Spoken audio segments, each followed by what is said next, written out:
Peux-tu nous décrire ton projet de recherche en quelques mots?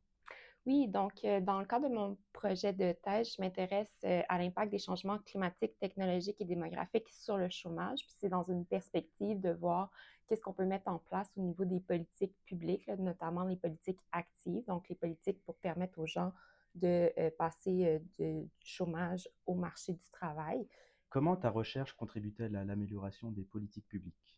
Mais dans un premier temps, la plupart des changements, donc changements climatiques, technologiques et démographiques, sont souvent vus en silo, c'est-à-dire qu'on ne regarde pas comment ils interagissent les uns avec les autres. Donc, en ayant cette perspective-là, mais on est mieux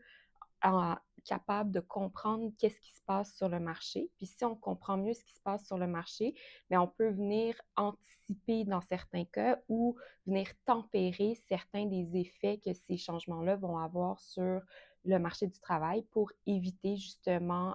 d'avoir une situation de chômage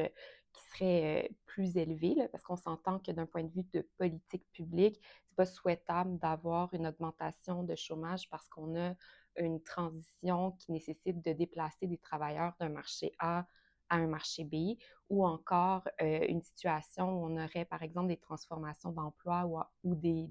destructions ou créations d'emplois, bien, ça va nécessiter une certaine coordination au niveau des politiques publiques pour pouvoir permettre d'atteindre ces transitions-là.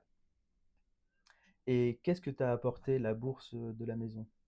Bien, c'est sûr que